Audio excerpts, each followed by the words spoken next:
দাদা তুমি কি করছো এই দিনের বেলায়? পাশের ঘরে আমার ননদ আছে, শুনে ফেলবে তো। দাদা বলল, এত চিন্তা করার কোনো কারণ নেই, ঘরের শব্দ বাইরে যাবে না। তারপরও দাদা আস্তে ধীরে, আমিও তো নতুন, এর আগে আমি তো কিছুই করিনি, আমার তো অনেক ভয় লাগছে দাদা। দাদা আমাকে সাহস দিয়ে বলল, ভয়ের কিছু নেই, মানুষ যেমন একদিন মরে যাবে, ঠিক তেমনি তোরও একদিন এই কষ্ট সহ্য করতে হবে, তাই আর কোনো কথা বলিস না। তারপর দাদা আমাকে, বন্ধুরা মূল ভিডিওটি শুরু করার পূর্বে তোমাদের কাছে ছোট্ট একটা অনুরোধ, তোমরা যারা এখনও আমার চ্যানেলটি সাবস্ক্রাইব করেননি তারা এই ভিডিওতে একটি লাইক করে চ্যানেলটি সাবস্ক্রাইব করে পাশে থাকবেন। এবার আসল ঘটনাটি শুরু করা যাক। আমার নাম রুমানা। আমি নিজের বৌদিকে ভীষণ ভালোবাসতাম, কারণ আমার একমাত্র দাদা আমাকে ভীষণ ভালোবাসত, এবং আমি নিজের দাদা ও বৌদিকে ভীষণই ভালোবাসতাম। তারপর সেদিন রাতের বেলা আমার দাদা যখন নিজের অফিসের কাজের জন্য বাড়ি ফিরে আসতে পারেনি, তখন ভাবলাম আমি বৌদি রুমে থাকব, কারণ বৌদি যেহেতু এই বাড়িতে নতুন বউ ছিল, তাই দাদা আমাকে আগে থেকেই বলেছিল তার যদি বাড়ি ফিরতে দেরি হয় তাহলে আমি যাতে বৌদি রুমে থাকি, কারণ আমাদের বাড়িটা এতটাই বড় ছিল যে কোনো রাজপ্রাসাদের থেকে কম ছিল না। তারপর দাদার কথা মতো আমি যখন নিজের ঘর থেকে বেরিয়ে বৌদির ঘরের দিকে যাই, তখন বৌদির ঘরের দরজা খুলতেই ভেতরে দৃশ্য দেখে তো আমার চোখে ঝাপসা দেখতে পেলাম। তাদের দুজনের মাঝে এই দৃশ্য দেখে তো লজ্জা ও ঘৃণায় আমার মনে হয়েছিল, মনে হলো যে আমি দেশ ছেড়ে চলে যাই, কারণ আমার বৌদি তো তার দাদার সঙ্গে আসলে। আমার বৌদি যখন বিয়ে হয়ে আমাদের বাড়িতে আসে, তখন নিজের বান্ধবী হিসেবে বৌদিকে কাছে পেয়ে আমি খুবই খুশি ছিলাম। ছোটবেলায় আমার মাকে আমি হারিয়েছিলাম, তারপর দাদা ও বাবার কাছে বড় হয়েছিলাম, তাই বৌদির বাড়িতে আসার পরে আমি ভীষণ খুশি ছিলাম। কিন্তু জানি না কেন বিয়ের পরে বৌদি যখন আমাদের বাড়িতে আসে, তখন বৌদিকে দেখে আমার মনে হতো সে যেন উদাসীন এবং মনমরা হয়ে থাকত। তারপর দাদা বৌদির বিয়ের কিছুদিন পরেই আমাদের বাড়িতে আর একটা নতুন সদস্য আসছে, এবং তার আসার পরেই তো আমাদের বাড়ির সব কিছু পাল্টে যায়। আসলে সেদিন দুপুরবেলা আমরা সবাই একসঙ্গে মিলে যখন খাওয়া দাওয়া করছিলাম, ঠিক ওই সময় একটা ছেলে আমাদের বাড়িতে আসে, এবং সে দেখতে ভীষণ সুন্দর ছিল। তার সুন্দর চেহারা দেখে তো আমি প্রথম দেখাতেই তাকে পছন্দ করেছিলাম। তারপর ছেলেটাকে দেখে তো আমরা কেউ চিনতেই পারিনি, কিন্তু আমার বৌদি ওই ছেলেটিকে দেখা মাত্রই টেবিল থেকে উঠে গিয়ে তার সামনে গিয়ে দাঁড়াল, এবং সেটা দেখে তো আমি, বাবা ও দাদা অনেক বেশি আশ্চর্য হয়েছিলাম। এবং এটা তো আশ্চর্য হওয়ারই কথা, কারণ আমাদের চোখের সামনে বৌদি যখন ওই ছেলেটার দিকে তাকিয়েছিল, তখন আমিও দাদা তো একে অপরের মুখের দিকে তাকিয়েছিলাম। তারপর বড়দিকে কিছু জিজ্ঞেস করার আগেই সে ওই ছেলেটির সাথে বাড়ির ভিতরে নিয়ে এসে খুব খুশি হয়ে বলল ওই ছেলেটি নাকি তার দাদা হয় ছোটবেলা থেকে নাকি সে ওই দাদার সঙ্গে উঠাবসা পড়াশোনা সব কিছু করেছে, এবং তার দাদা নাকি আমাদের পাড়াতেই থাকতে এসেছিল। বৌদি যখন বলেছিল ছেলেটি তার দাদা হয়, তখন আমি তো নিজের মনে মনে ভীষণ খুশি হয়েছিলাম, কারণ জীবনে প্রথমবার আমি কাউকে প্রথম দেখাতেই পছন্দ করে ফেলেছিলাম। তারপর ছেলেটি ঘরের ভিতরে এসে আমার বাবার পা ধরে প্রণাম করে এবং আমার দাদাকে বলে সে নাকি আমাদের পাড়াতেই থাকতে এসেছে, কারণ আমাদের এখানে নাকি তার একটা চাকরি লেগেছে, তাই সে একটা ঘর ভাড়া নেবে। তখন আমার বাবা ও দাদার কিছু বলার আগেই তো আমার বৌদি অনেক বেশি খুশি হয়েছিল। আমার দাদাকে বলছি, শোনো না, আমার দাদা আমাদের বাড়িতে তো থাকতে পারে, আর তার অন্য বাড়িতে ভাড়া থাকার কি আছে, কারণ আমাদের তো এত বড় বাড়ি আছে, যে কোনো একটা ঘরে তো দাদা থাকতেই পারে।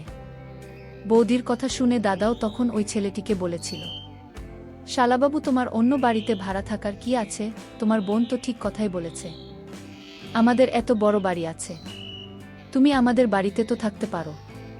তখন আমার বৌদির দূর সম্পর্কের রাখিস দাদা বলল, জামাইবাবু, আমার এই বাড়িতে থাকলে হবে না, এই বাড়িতে বেশি দিন থাকলে আমার তো নিজেকে লজ্জা লাগবে, তাই আমি আপনাদের পাড়াতেই কোনো একটা আশপাশের বাড়িতে ভাড়া থাকব, তাহলে আমার এটা মনে হবে না যে আমি এখানে একা আছি। তোমাদের পাশে থাকলে আমার একা মনে হবে না, এবং যখন আমি ফ্রি থাকব তখন তোমাদের সঙ্গে সময় কাটাতে পারব। যেদিন থেকে আমার বৌদি দাদা আমাদের বাড়িতে এসেছিল, সেদিন থেকে কিন্তু আমি বহুদিন একটা জিনিস লক্ষ্য করেছিলাম যে বৌদির দাদা আসার পর থেকে বৌদি কিন্তু ভীষণ খুশি ছিল এবং বৌদির মুখে হাসিটা কিন্তু বিয়ের পরে আমি কোনোদিন দেখতে পাইনি। জানি না কেন, সে তো সবসময় মনমরা উদাসীন হয়ে থাকত। এদিকে বৌদি দাদা আমাদের পাশের একটা বাড়িতে ভাড়া থাকতে শুরু করেছিল এবং সে প্রত্যেক দিন আমাদের বাড়িতে আসত। বৌদির দাদা যখনই আমাদের বাড়িতে আসত তখনই তাকে দেখামাত্রই আমি কিন্তু লজ্জায় লাল হয়ে যেতাম। তাকে দেখে আমি ভীষণ হয়ে পড়তাম। এভাবে যখন প্রত্যেক দিন আমার বৌদির দাদা আমাদের বাড়িতে আসত বৌদির সঙ্গে দেখা করতে, তখন আমিও সুযোগ বুঝে বৌদির ওই তরুণ দাদার সঙ্গে কথা বলার বাহানা খুঁজতাম। এভাবে 10-15 দিন কেটে যাওয়ার পরে কিন্তু বৌদির দূর সম্পর্কের দাদার সঙ্গে আমার একটা খুব ভালো বন্ধুত্বের সম্পর্ক তৈরি হয়। এমনকি সে এতটাই ভালো ছিল যে আমার বাবার শরীরের খেয়াল রাখতে। এমনকি ধীরে ধীরে বৌদির ওই দূর সম্পর্কের দাদা আমাদের এতটাই কাছের লোক হয়ে উঠেছে, তার সঙ্গে আমরা বাড়ির সমস্ত ব্যাপারে আলোচনা করতাম। এমনকি বাড়ির কোনো জরুরি কাজকর্ম থাকলে আমার দাদার সময় না পেলে আমার বৌদির সেই দূর সম্পর্কের দাদা বাড়ির কাজও করে দিত। এইভাবে বেশ কিছুদিন কাটার পরে বৌদির সেই দাদা আমার মনে জায়গা করে বসে এবং আমি তাকে মনে মনে অনেক ভালোবেসে ফেলি। তারপর সেদিন সন্ধেবেলায় সুযোগ বুঝে আমি কিন্তু বৌদি দাদাকে বলে ফেলি যে আমি তাকে ভীষণ ভালোবাসি। তারপর সেদিন সন্ধ্যায় আমার বাবা নিজের ঘরের ভিতরেই ছিল এবং বৌদি উপরের ঘরে নিজের কাজে ব্যস্ত ছিল। ওই সময় আমি ও বৌদি দাদা নিচের ঘরে একা ছিলাম এবং আমার দাদা তো নিজের অফিসের কাজে ব্যস্ত ছিল। আমার দাদা কিন্তু তখনও বাড়ি ফিরে আসেনি। তারপর সুযোগ বুঝে আমি যখন বৌদির দাদাকে নিজের মনের কথা বলে ফেলি তখন সে অনেক খুশি হয়ে আমাকে বলল, রুমানা, আজ তুমি আমার মনের কথা বলে ফেলেছ। আসলে প্রথম দেখাতেই আমিও তোমাকে পছন্দ করেছিলাম, কিন্তু আমি সাহস করে এতদিন ধরে তোমাকে কিছু বলতে পারিনি যে আমিও তোমাকে ভীষণ ভালোবাসি এবং তোমাকে বিয়ে করতে চাই।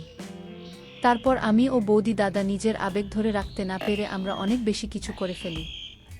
জানি না সেদিন আমার বাবা ও দাদার কথা ভুলে গিয়ে কিভাবে বিয়ের আগে আমি এত বড় ভুল কাজ করতে পেরেছিলাম যে এই ভুলের শাস্তি আমাকে আজও পেতে হচ্ছে। সেদিনের পর থেকে যখনই আমার বৌদির দাদা বাড়িতে আসত, বৌদির সঙ্গে দেখা করত, তখনই আমি তার সঙ্গে লুকিয়ে দেখা করতাম এবং আমরা দুজনে ভালোবাসার কথা বলতাম। আমার বাড়ির লোক তো কেউ এই ব্যাপারে কিছুই জানত না যে আমরা দুজন একে অপরকে পছন্দ করতে লেগেছিলাম। এদিকে যখনই রাকিস আমাদের বাড়িতে আসত তখনই সে আমার সঙ্গে লুকিয়ে দেখা করার পরে আবার আমার বৌদির ঘরের ভিতরে চলে যেত। তারপর জানি না সে ঘন্টার পর ঘন্টা আমার বৌদির ঘরের ভিতরে না জানি কি করত। আমরা তো এটাই ভাবতাম যে বৌদি তার বাপের বাড়ির একজনকে পেয়ে খুব খুশি আছে, তাই সে ঘরের ভিতরে দরজা লাগিয়ে তার ও দাদার সঙ্গে গল্প করে। কিন্তু সেদিন আমি যখন বৌদিকেও রাকেশকে ডাকতে বৌদির ঘরের ভিতরে যায় তখন তাদের ঘরের দরজা খুলতেই তো আমার মাথায় যেন আকাশ ভেঙে পড়ে। ওই সময় তাদেরকে ওই অবস্থায় দেখে কিছুক্ষণের জন্য হলেও আমি তাদের উপরে সন্দেহ করেছিলাম। আসলে আমি যখন বৌদির ঘরের দরজা খুললাম তখন দেখলাম আমার বৌদির ঘরে তার দাদার সঙ্গে খুব হাসাহাসি করছিল, তাও দুজন একই বিছানাতে। বৌদির দাদা আমাকে রাখে আমার বৌদির মালিশ করে দিচ্ছিল, কারণ তার দাদার নাকি মাথায় প্রচণ্ড ব্যথা। তারপর আমাকে দরজায় দাঁড়িয়ে থাকতে দেখে বৌদি বলল, আরে রুমানা, ভিতরে আয়, দেখ না, আমার মাথায় ভীষণ ব্যথা ছিল, তাই রাকেশ আমার মাথায় মালিশ করে দিচ্ছে। বৌদির কথা শুনে আমি তখন মুচকি হেসে নিজের মনের নিচে সন্দেহটাকে দূর করে তাদেরকে বললাম, ঠিক আছে, তোমরা নিচে চলে এসো, আজকে দুপুরের খাবার প্রস্তুত আছে। আসলে আমি বৌদিকে এতটাই ভালোবাসতেন যে আমি নিজের কষ্টের দিকটা না ভেবেই তার কাজের চাপ কম করার জন্য আমি প্রত্যেক দিন দুপুরের খাবারটা রান্না করতাম, যাতে বহুদিনই যে একটু আরাম করতে পারে। সেদিন দুপুরের খাবারটা রাখে আমাদের বাড়িতে খেয়েছিল। সে তো বেশিরভাগ দিন আমাদের বাড়িতেই খাবার খেত, এমনকি সে রাত্রিবেলাতেও মাঝে মধ্যে লুকিয়ে আমাদের বাড়িতে আসত এবং আমার সঙ্গে দেখা করত। কিন্তু ধীরে ধীরে আমার এটা দেখে খুব আশ্চর্য লাগত যে রাকেশ প্রত্যেক দিন আমার সঙ্গে দেখা করার পরে বৌদির ঘরের ভিতরে ঢুকে ঘন্টার পর ঘন্টা দরজা লাগিয়ে তারা না জানি এমনকি কথা বলতো। এই ব্যাপারে আমি একদিন আমার বৌদিকে গল্পের ছলে জিজ্ঞেস করেছিলাম যে, বৌদি তুমি রাকেশের সঙ্গে ঘন্টার পর ঘন্টা এমনকি গল্প কর। বৌদি তখন খুব খুশি হয়ে বলেছিল যে রাকেশ তার দাদা হলেও সে নাকি তার বন্ধুর মতো, এবং আমার বৌদি রাকেশকে নাকি নিজের মনের সব কথা বলে। তাই আমি তাদেরকে আর কোনোদিন সন্দেহ চোখে দেখিনি। কিন্তু এমন নয় যে আমি কোনোদিন তাদেরকে আগের সন্দেহ করিনি। প্রথমে কিন্তু আমার তাদের দুজনের উপরে অনেক সন্দেহ হয়েছিল। তাই আমি বেশ কিছুদিন লুকিয়ে তাদেরকে দেখার চেষ্টা করেছিলাম যে বৌদি তার দাদার সঙ্গে প্রত্যেক দিন ঘরের ভিতরে ঢুকে এমন কি করে বা কী কথা বলে। কিন্তু আমি কখনই তাদের দুজনকে গল্প করা ছাড়া আর কিছুই করতে দেখতে পাইনি। তাই আমার মন থেকেও তাদের প্রতি খারাপ সন্দেহটা দূর হয়েছিল, এবং আমি আর কোনোদিন আমার বৌদি ও তার দাদাকে সন্দেহ করিনি। এমনকি আমার দাদা তো বৌদি ও রাকেশকে চোখ বন্ধ করে অন্ধের মতো বিশ্বাস করত। কিন্তু আমরা কোনোদিন ভাবতেও পারিনি যে আমার দাদার এই বিশ্বাসটা ভেঙে একদিন চুরমার হবে। তারপর বৌদির বিয়ে হতে 2 মাস হয়ে যাওয়ার পরে একদিন বৌদি বলল সে নাকি মা হতে চলেছে, এবং এই খোসা মোটা শুনে আমি দাদা ও বাবা ভীষণ খুশি হয়েছিলাম।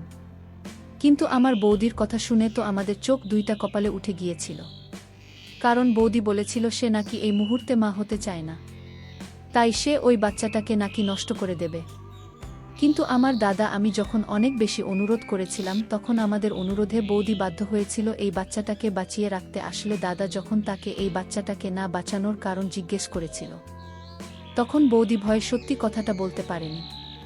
তাই বাধ্য হয়ে মা হওয়ার সিদ্ধান্তটা বৌদিকে বাতিল করতে হয়েছিল। এদিকে রাকেশের সঙ্গে আমার ভালোবাসার সম্পর্ক যখন আরও অনেক বেশি গভীর হয়ে যায়, তখন কিন্তু আমি বাবাকে বলেছিলাম যাতে বাবা রাকেশের সঙ্গে আমার বিয়ের ব্যাপারে কথা বলে। তারপর বাবা যখন জানতে পেরেছিল আমিও রাকেশ একে অপরকে ভালোবাসে এবং আমরা বিয়ে করতে চাই, তখন বাবা কিন্তু কোনোরকম বাধা বিপত্তি জানায়নি, কারণ বাবা নিজে রাকেশকে খুব পছন্দ করত। তারপর সেদিন সন্ধেবেলায় যখন দাদা বাড়ি ফিরে এসেছিল তখন বাবা আমার দাদাকে আমার রাকেশের ব্যাপারে বলেছিল। তখন দাদা এটা শুনে খুশি হয়েছিল যে আমি রাকেশকে বিয়ে করতে চাই, কারণ আমার দাদাও এটা চেয়েছিল যে আমার বিয়ে রাকেশের সঙ্গে হলেই তো ভালো হবে। তারপর আমার বাবা ও দাদা যখন এই বিয়েতে রাজি ছিল তখন তো আমি এটা ভেবে খুব খুশি ছিলাম যে খুব তাড়াতাড়ি আমার বিয়ে আমার পছন্দের ছেলের সঙ্গেই হতে চলেছে। সেদিন সারারাত তো আমি এই কথা ভেবেই খুশি ছিলাম যে আমার বিয়ের সঙ্গে হবে। কিন্তু পরের দিন সকালবেলা আমার দাদার অফিস চলে যাওয়ার পরে বৌদি অনেকে রেগে গিয়ে আমার ঘরে এসে বলেছিল, রুমানা তোর কি মাথা খারাপ হয়ে গেছে? তুই রাকেশের সঙ্গে বিয়ে করার কথা ভাবলে কি করে? তুমি কি আর কোনো ছেলে পেলে না?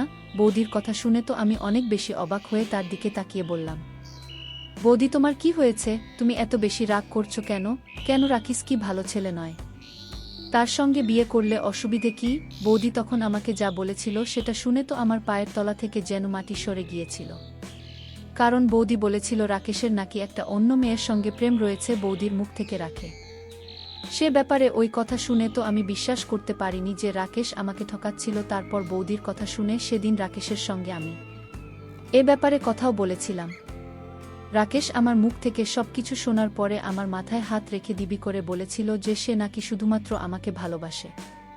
কিন্তু আমি তো এটা বুঝতে পারছিলাম না যে এখানে মিথ্যে কথা তাহলে কে বলছিল বুঝি না। বৌদি দাদা রাখে যদি সত্যি কথা বলছিল তাহলে বৌদি কেন আমাকে রাকেশের ব্যাপারে এত বড় মিথ্যে কথা বলেছিল? আমি যখন প্রথমে রাকেশের কথায় বিশ্বাস করতে চাইনি তখন রাকেশ আমাকে বলেছিল, রুমানা তোমার যদি আমার কথায় ভরসা না হয় তাহলে আমি কিন্তু এক্ষুনি তোমার সঙ্গে বিয়ে করতে রাজি আছি। আর আমি জানি না তোমার বৌদি কেন আমার ব্যাপারে এত বড় মিথ্যা কথা তোমাকে বলেছে। আমি যদি অন্য মেয়েকে ভালোবাসতাম তাহলে তোমার সঙ্গে প্রেম তৈরি করতাম। তারপর রাকেশ ভরসা দেওয়ার জন্য সেদিন মন্দিরে নিয়ে গিয়ে আমার সঙ্গে বিয়ে করেছিল, এবং আমিও আবেগের বশে রাকেশকে বিয়ে করেছিলাম। বিয়ে করে সেদিন সন্ধেবেলায় যখন আমরা বাড়ি ফিরে আসি তখন দাদা ও বৌদি আমাদের দুজনকে স্বামী ও বন্ধু অবস্থায় দেখেন অনেক বেশি অবাক হয়েছিল। দাদা তো অনেক রেগে বলেছিল, রোমান হতো এইভাবে আমাদেরকে না জানিয়ে বিয়ে করার কি ছিল?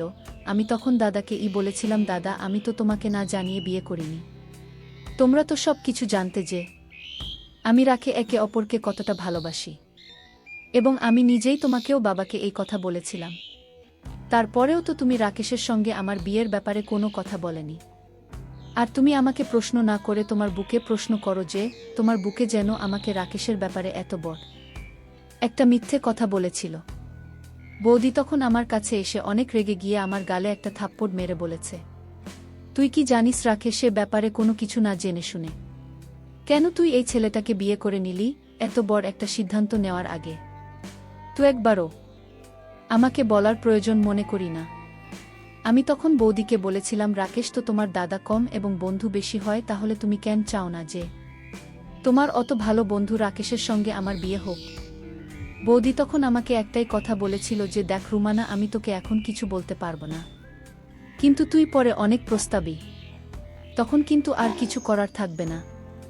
বৌদি এই কথাটা বলে রাগ করে উপরে চলে গেছিল এবং দাদা ও বৌদির পিছনে উপরের ঘরে চলে গিয়েছিল।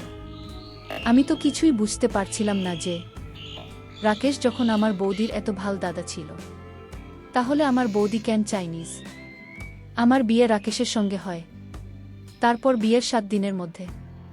কিন্তু রাকেশ আমার সঙ্গে এতটাই খারাপ ব্যবহার শুরু করেছিল যে আমার তো তার ব্যবহার দেখে আমি অনেক কষ্ট পেয়েছিলাম।